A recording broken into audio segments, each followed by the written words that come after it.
আসসালামু আলাইকুম রহমতুল্লাহ। দেখেন, বাঙালি হলো ইস্যু পাগল জাতি। আজকে আসিয়া, তো কালকে তরমুজ, তারপর বাদাম, এরপর ফিলিস্তিন, এরপর আরেকটা, তারপর আরেকটা। এভাবে একের পর এক ইস্যু আসে এবং আমরা পূর্ববর্তী ইস্যুগুলোকে ভুলে যাই। তো এই ইস্যু পাগল জাতি নিশ্চিতভাবে ফিলিস্তিনের ইস্যুকে বলতে শুরু করেছে এবং ভুলে যাবে, এটাই স্বাভাবিক। এই ফিলিস্তিনের উপর আক্রমণ 2023 সালের অক্টোবর মাস থেকে হচ্ছে না, প্রায় 8 দশকের বেশি সময় ধরে ফিলিস্তিনিদের সাথে অবিচার করা হচ্ছে। এখন আমরা যেহেতু এটা ভুলে যাওয়া সত্ত্বেও আমাদের সচেতন মুসলিমদের মধ্যে এই তিনটা বিষয় মনে রাখা যায় যে কেন 8 দশক ধরে একটা জায়গার মধ্যে তার নিজ বাসিন্দাদের উপর এইরকম নির্মম অত্যাচার হচ্ছে, অথচ এটা বন্ধ হচ্ছে না, বা সমস্ত পৃথিবীর মানবতা চুপ করে আছে। অথচ এই গণহত্যা যদি অন্য কোথাও হতো, অন্য কোনো ধর্মাবলম্বী মানুষদের উপর হতো, তাহলে অবশ্যই এটা এতদিনে থেমে যেত, বন্ধ হতো, সারা বিশ্ব এটার ব্যাপারে সোচ্চার হতো। ফলত কোনো না কোনোভাবে এই আক্রমণ বা এই অবিচার বন্ধ হতো। কিন্তু ফিলিস্তিনে এটা হচ্ছে না। কেন হচ্ছে না? এটার মূল কারণ বা মৌলিক কারণ হচ্ছে তিনটা, খুব ভালো করে স্মরণ রাখবেন। এটার 1 নম্বর কারণ হচ্ছে ইসরায়েলের পক্ষে আমেরিকা এবং পাশ্চাত্যের সরাসরি সমর্থন। আমেরিকা এবং ইউরোপ যদি ইসরায়েলকে সমর্থন না করতো, 8 দশক ধরে এই ফিলিস্তিনিদের উপর আক্রমণ চালাতে কখনোই পারতো না এই ইসরায়েলের মতো একটা ছোট্ট রাষ্ট্র। বর্তমানে ইহুদিদের সংখ্যা খুব বেশি থেকে বেশি গেলে 1.5 থেকে 2 কোটি। সারা বিশ্বে 200 কোটি মুসলমান, 200 কোটি ভার্সেস 2 কোটি, 2 কোটি না, 1.5 কোটি ইহুদি আছে। এই 1.5 কোটি মানুষের পক্ষে কখনোই এই গাজাতেই আক্রমণ চালানো সম্ভব হতো না। এটার একমাত্র এবং সবচেয়ে বড় মৌলিক কারণ হচ্ছে পাশ্চাত্যের সমর্থন ইসরায়েলের পক্ষে। আমেরিকা যদি সরাসরি তাদেরকে অস্ত্র দিয়ে, তাদেরকে টাকা পয়সা দিয়ে সমর্থন না করতো, তাহলে ইসরায়েল কখনোই এই গণহত্যা চালাতে পারতো না। এবং দেখেছেন যে লাস্ট ডোনাল্ড ট্রাম্প ক্ষমতায় আসার পর তিনি তো ডাইরেক্ট ঘোষণা করে দিয়েছেন স্বৈরাচারের মতো যে এখানে গাজাবাসীদের থাকার দরকার নাই, তাদেরকে বের করে দেওয়া হোক, আমরা এটাকে একটা ভিজিটিং জায়গা বানাবো, যে এখানে মানুষরা আসবে, ভিজিট করে দেখে যাবে, ইত্যাদি ইত্যাদি। তো তিনি বলতেছেন যে এই ফিলিস্তিনের বাসিন্দাদেরকে বের করে দেওয়ার, কখনো বলতেছেন যে আরব দেশরা কেন এত দরদ তাদের ফিরিয়ে নিচ্ছে না, অর্থাৎ নিজ দেশের মানুষকে নিজ দেশ থেকে বের হয়ে যেতে বলছে। ডোনাল্ড ট্রাম্প সরাসরি সাহায্য করতেছে। এবং দ্বিতীয় মূল কারণ হচ্ছে বা মৌলিক কারণ হচ্ছে আমেরিকার প্রতি মুসলিম দেশগুলোর শাসক এবং বাহিনীগুলোর গোলামি। এই মুসলিম দেশগুলোর গোলামি, মুসলিম শাসকদের এই যে আমেরিকার প্রতি নমনম, আব্বু রাগ করবে, এই ভাবটা যতদিন না যাবে ততদিন কোনোভাবেই গাজায় এই গণহত্যা থামানো সম্ভব না। কারণ প্রথম কারণ হচ্ছে আমেরিকার সমর্থন ইসরায়েলের পক্ষে, আর দ্বিতীয় কারণ হচ্ছে আমেরিকাকে সবাই আব্বু মানে, যে আব্বু রাগ করবে কিছু থেকে, মানে পান থেকে চুন খসলে আব্বু রাগ করবে, আমেরিকা রাগ করবে, আমেরিকার জন্য আমরা বেঁচে আছি, আমাদের যদি কিছু করে ফেলে আমেরিকা, তো এই আমেরিকার ভয় মুসলিম দেশগুলোর শাসকদের থেকে, মুসলিম বাহিনীদের থেকে যতদিন না যাবে কখনোই এই গণহত্যা থামানো সম্ভব হবে না, আল্লাহ তাআলা যদি না চান। তৃতীয় মৌলিক কারণ হচ্ছে মুসলিম দেশের শাসকদের মধ্যে, সাধারণ মুসলমানদের মধ্যে, এমনকি দুঃখজনক হলেও সত্য, আলেমদের মধ্যে, আমাদের আবেদদের মধ্যে, উস্তাদদের মধ্যে, শায়েখদের মধ্যে আল ওয়াহান ঢুকে যাওয়া। আপনারা কি জানেন ওয়াহান কি? ওয়াহান হলো দুনিয়ার প্রতি মাহাব্বত এবং মৃত্যুকে ঘৃণা করা। মুসলমানকে যখন দুনিয়ার মাহাব্বত পেয়ে বসবে, মুসলমান যখন মৃত্যুকে ভয় করা শুরু করবে, তখনই ওই ঘটনা ঘটবে যা হাদিসে এসেছে, যে একটা সময় আসবে যখন তোমাদের উপর কাফের মুশরিকরা, বিজাতিরা ওইভাবে ঝাঁপিয়ে পড়বে যেভাবে ক্ষুধার্ত ব্যক্তি খাদ্যের প্লেটের উপর ঝাঁপিয়ে পড়ে। বলা হলো, ইয়া রাসূলুল্লাহ, আমরা কি সংখ্যায় কম হব? বলা হলো, লা, তোমরা সংখ্যায় কম হবে না, তোমরা অগণিত হওয়ার পরও তোমরা হবে সমুদ্রের ফেনার মতো, তোমাদের বেলু থাকবে না, মূল্য থাকবে না। এটার কারণ কি? তোমাদের মধ্যে আল ওয়াহান ঢুকে যাও। আল ওয়াহান কি? আল ওয়াহান হলো দুনিয়ার প্রতি মাহাব্বত এবং মৃত্যুকে ভয় করা। মুসলমানের মধ্যে এই দুইটা রোগ যখন জেকে বসবে, তখন মুসলমানকে কেউ ভয় পাবে না, আর এই গাজার গণহত্যাও থামবে না। আরে আল্লাহ তাআলা তো বলেছেন, ইন্নামাল মুমিনুনা ইখওয়া, নিশ্চয় মুমিনরা হলো ভাই ভাই। আল্লাহর রাসূল সাল্লাল্লাহু আলাইহি সাল্লাম হাদিসে বলেছেন, আল মুসলিমুনা কাজাসাদিন ওয়াহিদা, মুসলমানরা হলো স্বরূপে একটা দেহের মতো, একটা দেহের অংশ যদি আঘাতপ্রাপ্ত হয়, ইনিস্তেকা আইনুহু ইনিস্তেকা কুল্লুহু, তার চোখ যদি আঘাতপ্রাপ্ত হয় তার সমস্ত দেহ আক্রান্ত হয়, তার হাত যদি আঘাতপ্রাপ্ত হয় সমস্ত দেহ আক্রান্ত হয়, তার মাথা বা তার দেহের কোনো একটা অংশ যদি আক্রান্ত হয়, যেভাবে সমস্ত দেহ আক্রান্ত হয়, মুসলমান কোনো একটা মুসলমান একটা মুমিন যদি আক্রান্ত হয়, বুঝতে হবে সমস্ত পৃথিবীর মুসলমান আক্রান্ত। এটার সবচেয়ে বড় উদাহরণ হলো আল্লাহ রাসূল সাল্লাল্লাহু আলাইহি সাল্লাম যখন মদিনা থেকে মক্কায় উমরার জন্য যাচ্ছেন, হুদাইবিয়া নামক স্থানে গিয়ে তিনি বাধাপ্রাপ্ত হলেন। উসমান বিন আফফান রাদিয়াল্লাহু তাআলা আনহুকে পাঠানো হলো মক্কার লোকদের কাছে এই খবর দেওয়ার জন্য দূত হিসাবে যে আমরা যুদ্ধ করতে আসি নাই, আমরা উমরা করতে এসেছি, আমাদের কাছে হাদির জানোয়ার আছে, আমাদের পরনে আছে হচ্ছে উমরার পোশাক, আমরা যুদ্ধের জন্য আসি নাই।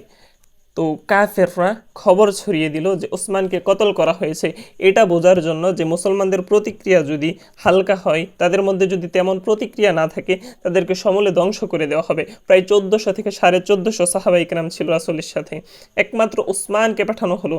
উসমান একজন একা মুমিন, তিনি কি করে ওই মক্কার কাফের মুশরিকদের ভিতর ঢুকে পড়তে পারলেন? কারণ তিনি তো জানেন যে আল মুসলিমুন একা জাসাদিন ওয়াহিদা, মুসলমানরা হলো একটা দেহের মতো, যদি আমার উপর একটা আঘাত আসে সমস্ত 1400 সাহাবাই কেরামের উপর আঘাত আসা হবে। আমার যদি কিছু হয়ে যায় 1400 সাহাবাই কেরাম নিজেকে উৎসর্গ করে দিবে আমার জন্য। জানেন কি হয়েছিল? যখন এই খবর রাসূলের কানে আসলো উসমানকে কতল করে দেওয়া হয়েছে, তখন রাসূল সাল্লাল্লাহু আলাইহি ওয়াসাল্লাম ঘর থেকে বের হয়ে গেলেন এবং বললেন, ইয়া আসহাবাশ শাজারা, হে গাছের তলের আশ্রয়কারীগণ, সাহাবাই কেরাম তোমরা আসো, আমার কানে খবর এসেছে উসমানকে কতল করে দেওয়া হয়েছে।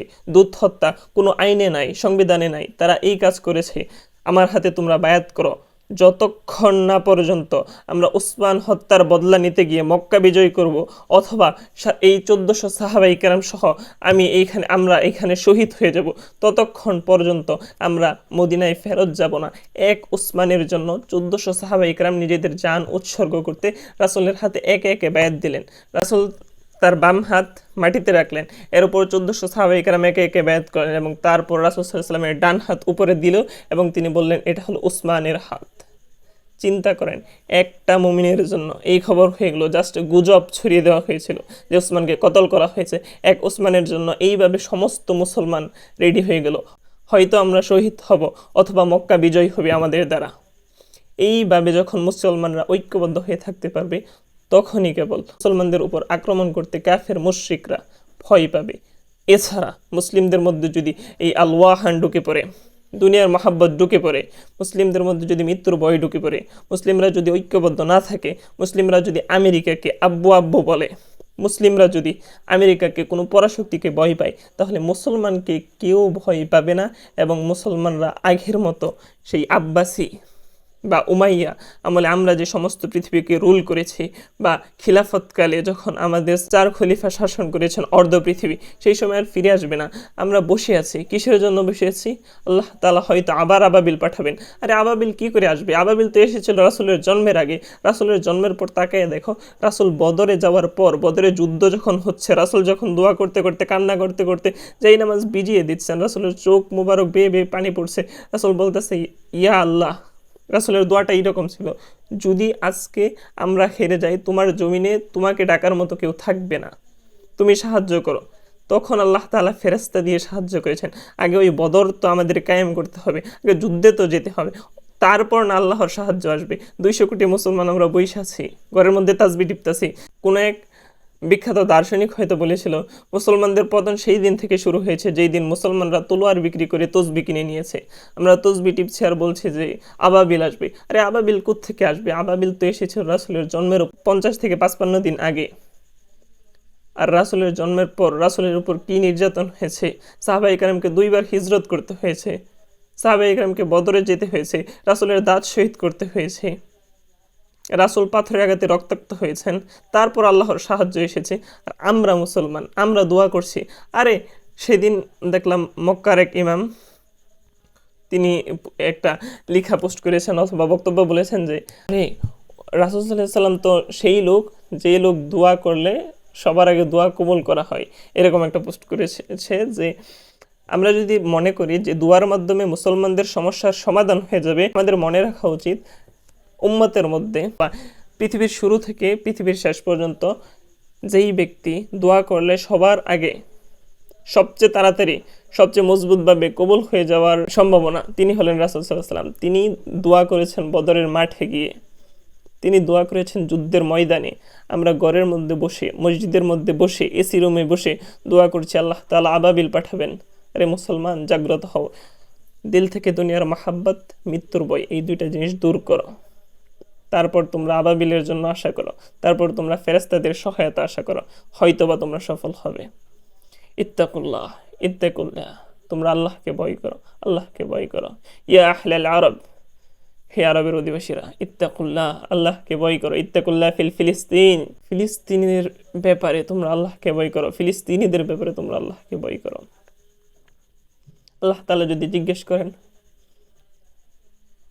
200 কোটি মুসলমান তোমরা ছিলা, এতগুলো মুসলমানের উপর এইভাবে তারা ঝাঁপিয়ে পড়েছিল, তোমরা কি করেছিলে? কি জবাব দেব আমরা, বলেন? এক উসমানের জন্য 1400 সাহাবায়ে কেরাম যদি এইভাবে রেডি হয়ে যায়, তৈরি হয়ে যায় যে হয়তো আমরা শহীদ হব অথবা মক্কা বিজয় করব উসমানের হত্যার বদলা নিতে গিয়ে, এতগুলো মুসলমানকে আমাদের চোখের সামনে লাইভে হত্যা করা হচ্ছে, এইটা বিভিন্ন প্রচার মাধ্যমে প্রচার করা হচ্ছে, আর আমরা বসে আছি, আমরা দোয়া করছি। আবার নতুন ইস্যু আসবে, আমরা এই ইস্যু ভুলে যাব। সো শেষ কথা এটাই, আমিও তো আপনাদের সাথে, আপনারা যে ইস্যুতে যাবেন আমিও ওই ইস্যুতে যাব, সবাই ওই ইস্যুতে তাল মিলাবে। ওলামায়ে কেরাম দেখবেন ওই সামনের ইস্যু নিয়ে কথা বলছে, এই ইস্যু ধীরে ধীরে বন্ধ হয়ে যাবে, এটা নিয়ে আর কথাবার্তা হবে না।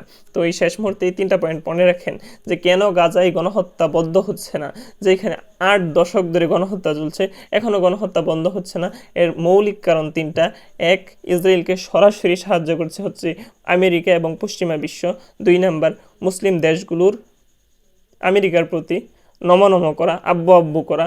এবং 3 নাম্বার, মুসলিমদের মধ্যে, মুসলিম শাসকদের মধ্যে এবং মুসলিম আলেমদের মধ্যে আল ওয়াহান, দুনিয়ার মহাব্বত, মৃত্যুর ভয় ঢুকে যাওয়া।